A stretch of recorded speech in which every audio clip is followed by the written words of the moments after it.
ശശിയേ ഇരിക്കും താനെ പപ്സ് കഴിക്കും. എനിക്ക് പപ്സ് വേണ്ട. ആ പിന്നെ നമ്മുടെ ഫ്ലെക്സ് ഓപ്പൊക്കെ എന്തായി? ഭംഗിയായിട്ട് പ്രചരണത്തിന്റെ കാര്യത്തിൽ ഇപ്പൊ തന്നെ പാർട്ടി പിന്നിലാണ്. ഫ്ലെക്സിന്റെ കാര്യം അവിടെ നിൽക്കട്ടെ. 14-ാം വാർഡിൽ ആരാ മത്സരിക്കുന്നത്? എന്താ സംശയം? സഖാവ് ബിജോയ്. ആ വാർഡ് ഞാൻ ചോദിച്ചല്ലേ. അത് കലക്കി. ചോദിക്കുന്ന പാർട്ടി പ്രവർത്തകർക്ക് എല്ലാം കൊടുക്കാൻ ഇതെന്താ ക്ഷേമ പെൻഷനാണോ?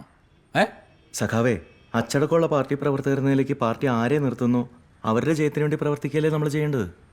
ബിജോയെ പോലുള്ളവരെ തോപ്പിച്ചാലേ നമ്മുടെ പാർട്ടി ഒരു പാഠം പഠിക്കൂ. ശശി പാർട്ടി വിരുദ്ധനെ പോലെ സംസാരിക്കുന്നു. അല്ലെങ്കിലും സത്യം പറയുന്നവരെ പാർട്ടി വിരുദ്ധരാക്കുന്നതാണല്ലോ സഖാവേ നമ്മുടെ സ്ഥിര ഏർപ്പാട്. നിങ്ങളോട് ഇതിന് കാലം ചോദിക്കും സഖാവേ. പോട്ടെ. ലാൽ സലാം. ശശി സഖാവേ, സഖാവേ അവൻ പോണെങ്കിൽ പോട്ടെന്ന്. നമ്മൾ ബംഗാളി വെച്ച് ഫ്ലക്സ് കെട്ടിക്കും. അതാകുമ്പോൾ ഇതുപോലെ ഒന്ന് സീറ്റ് ചോദിക്കുകയല്ലോ. പക്ഷെ ഒരു പ്രശ്നമുണ്ട്, അവന്മാരാകുമ്പോൾ കൂലി ചോദിക്കും. വഴിയുണ്ട്. അതിന്റെ കൃത്യമായിട്ടുള്ള നമ്പർ നമ്മുടെ കയ്യിൽ എന്തായാലും വേണം. എന്റെ വാർഡിലൊരു 1000-നടുത്ത് വോട്ട് കാണുമായിരിക്കും. അത് പഴയ കണക്ക്. ഇപ്പോ അവിടെ 1338 പേരുണ്ട്. നമ്മുടെ ഷിജി LDPയിലെ കഴിഞ്ഞ തവണ അവിടെ നിന്ന് ജയിച്ചത് 350 വോട്ടിനാണ്. സമുദായ സമവാക്യം വെച്ച് നോക്കുമ്പോ ശ്രീജയ്ക്ക് കടന്നുകൂടാൻ പാടാ. അയ്യോ, എന്നാ പിന്നെ ഞാൻ നിൽക്കുന്നില്ല. നിക്കണം, പക്ഷെ ജയിക്കാൻ ചില കളികൾ കളിക്കണം.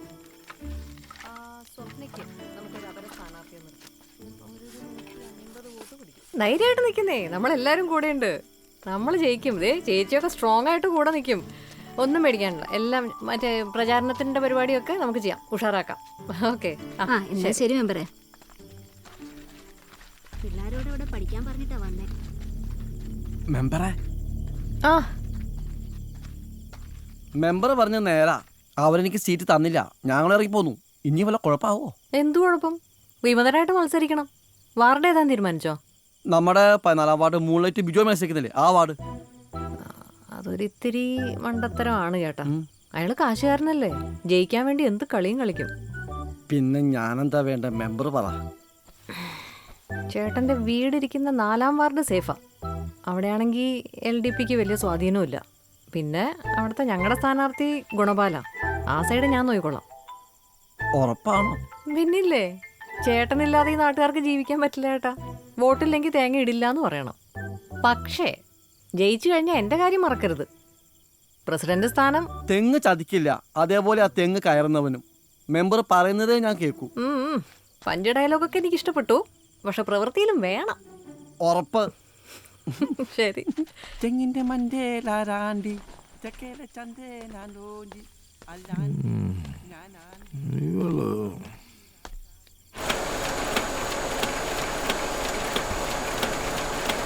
ചേട്ടാ ബാക്കി എപ്പോ തരും? ശശിചേട്ടന്റെ പോസ്റ്ററും കൂടി. വൈകിട്ട് വൈകിട്ട് വരാം.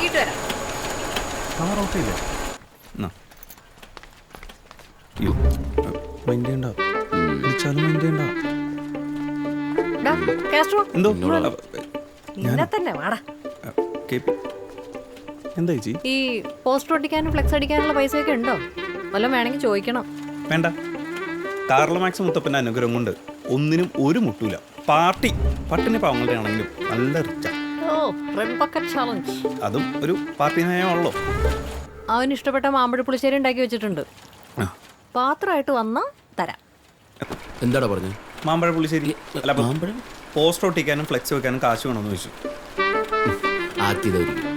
ഏയ് എടാ, എനിക്കിത് കണ്ടിട്ടേ ഒരു ഊളത്തരമായി പോയോ എന്നൊരു സംശയം. KP, ഒരാള് ചെയ്ത ഊളത്തരം എല്ലാ ഊളകളും ചെയ്യുകയാണെങ്കിൽ, അല്ല എല്ലാ സ്ഥാനാർത്ഥികളും ചെയ്യുകയാണെങ്കിൽ ഫാഷൻ. ഇത് ഫാഷനാ. നല്ല രസമുണ്ട്. 4 ആള് നിന്നെപ്പോലെ തന്നെ ഇല്ലേ? പാപ്പിൻസ് മിഠായി തുറന്ന പോലെ ഉണ്ട്.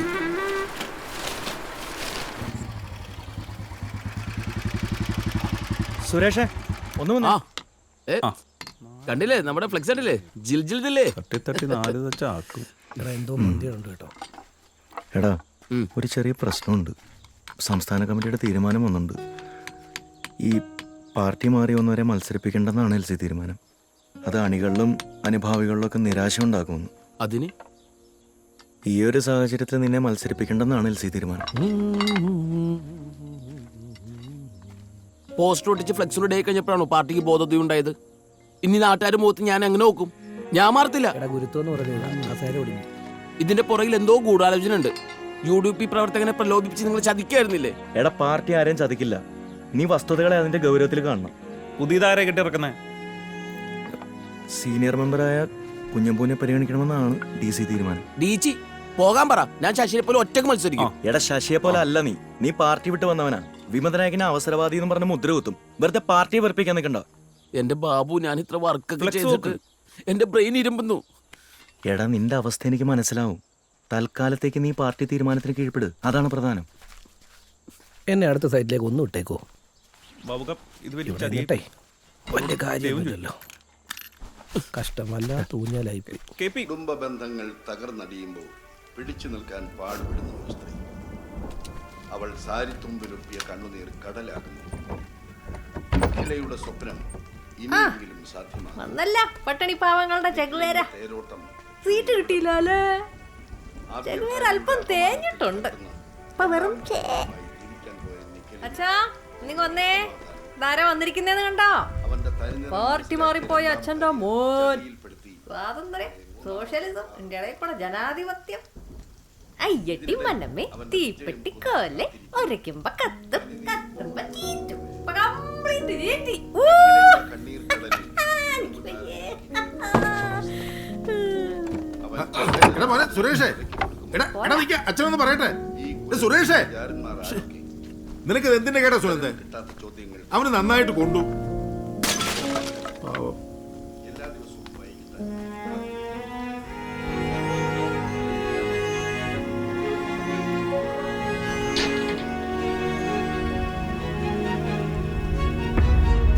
KP.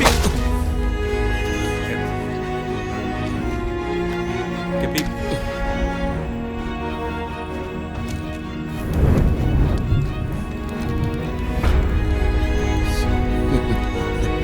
കണ്ടടാ, ഈ കത്രൊക്കെ ഇവിടെ ചിതയടാ ഇതാ.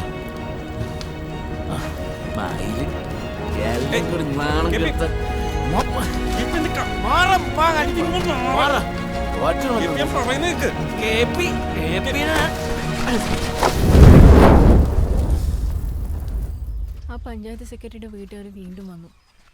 പാപ്പ സ്ത്രീധനം കൂട്ടി പറഞ്ഞപ്പോൾ പ്രേമത്തിൻ്റെ കാര്യം അവർ മറന്നു. പള്ളിയിലും അറിയിച്ചു. ഇലക്ഷൻ കഴിഞ്ഞ ഉടൻ കല്യാണം. നമുക്ക് എങ്ങോട്ടെങ്കിലും പോവാം. ഞാൻ അങ്ങനത്തെ ഒരു അവസ്ഥയിലല്ല. നീ എങ്ങനെയെങ്കിലും രക്ഷപ്പെട്. എൻ്റെ കൂടെ കൂടി നീയും തോക്കാൻ നിൽക്കണ്ട. വിട്ടേരുത്. നിങ്ങൾ തനി രാഷ്ട്രീയക്കാരാണെന്ന് എനിക്കിപ്പോൾ മനസ്സിലായി. തോന്നുമ്പോൾ കാലുമാറാൻ നിങ്ങൾക്ക് എളുപ്പമായിരിക്കും. എനിക്കങ്ങനല്ല. അതല്ലേ പറഞ്ഞു, എന്നെ വിട്ടേക്ക്.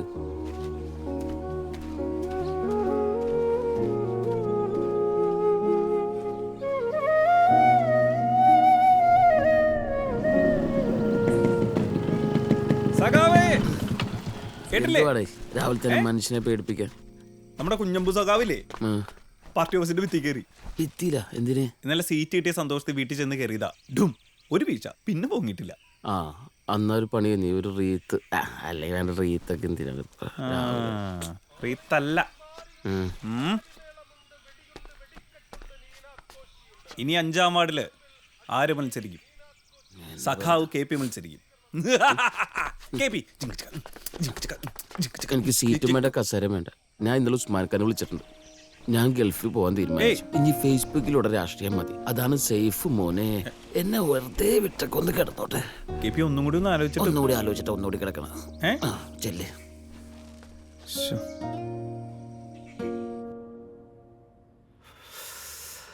കുഞ്ഞമ്പു ചത്ത സ്ഥിതിക്ക് ഇനി അവന് നറുക്ക് വീഴും. അത് തടയാൻ നീ എന്നെ ഒന്ന് സഹായിക്കണം. അയ്യോ കർത്താവ്, ഞാനോ? അവനെതിരെ ഒരു ലൈംഗികാരോപണം കൊണ്ടുവരണം. നീ നാളെ തന്നെ ഒരു പത്രസമ്മേളനം വിളിക്കേ. കർത്താവിന് നടക്കാത്ത പറയല്ലേ സാറേ. KPക്ക് എന്നോട് ഒരു പെങ്ങളോടുള്ള സ്നേഹ. പാർട്ടിക്ക് വേണ്ടി സാറ് പറയുന്നതെല്ലാം ഞാൻ ഇതുവരെ ചെയ്തിട്ടുണ്ട്. പക്ഷേ ഈ നെറുകേടിന് സാറിനെ നിർബന്ധിക്കരുത്. പാർട്ടിക്ക് വേണ്ടിയല്ല ഇത്, എനിക്ക് വേണ്ടി നീ ഇത് ചെയ്തേ പറ്റൂ. അവൻ ജയിച്ചാലേ എൻ്റെ മകളുടെ ഭാവി പോക്കാം. വയ്യ സാറേ, KP സാറിന്റെ മോക്ക് നല്ലൊരു ഭർത്താവായിരിക്കും. നിർത്തേ. നല്ല ഭർത്താവായിരിക്കും. പ്രായാധിക്യം മൂലം കുഞ്ഞമ്പു സഖാവ് ധീര രക്തസാക്ഷിയായ സ്ഥിതിക്ക് 5-ാം വാർഡിൽ സുരേഷ് തന്നെ മത്സരിക്കട്ടെ. മത്സരിച്ചു. പ്രചരണം തുടങ്ങിയ സ്ഥിതിക്ക് സുരേഷ് തന്നെ മത്സരിക്കുന്നതാണ് നല്ലത്. അതെ, ഇല്ലെങ്കിൽ പൊതുസമൂഹത്തിന് മുമ്പിൽ പാർട്ടി നാണങ്ങൾ. നേതൃത്വത്തിന്റെ തീരുമാനം വിഷയമല്ല, നമുക്ക് അതിനും വഴിയുണ്ട്. ഞാനിവിടുത്തെ സവിശേഷ സാഹചര്യം നേതൃത്വത്തെ പറഞ്ഞ് ബോധ്യപ്പെടുത്തിക്കൊള്ളാം. അല്ല സഖാവ് സുരേഷ് എന്തൊന്നും മിണ്ടാത്തെ? ചെന്താമരാക്ഷൻ സഖാവേ, ഏ? ആര്? സഖാവിനെ തന്നെ. നിങ്ങളൊക്കെ എന്നെ കുറിച്ച് എന്താ ധരിച്ചു വെച്ചിരിക്കുന്നത്? നിങ്ങൾ പറയുമ്പോൾ നിൽക്കാനും മാറാനും ഞാൻ എന്താ നിങ്ങളുടെ കളിപ്പാവയോ? ഇനി അങ്ങോട്ടുള്ള ഒരു മത്സരത്തിനും ഞാനില്ല. എന്റെ നാണക്കേട് അത് ന്യായീകരിച്ചാൽ മാറില്ല. നമ്മളൊരു പരാജയപ്പെട്ട രാഷ്ട്രീയക്കാരനാണേ. ഇനിയുള്ള കാലം ആ ഒരു അഡ്രസ്സിൽ ജീവിച്ചോളാം. അപ്പൊ ശരി, ലാൽ സലാം.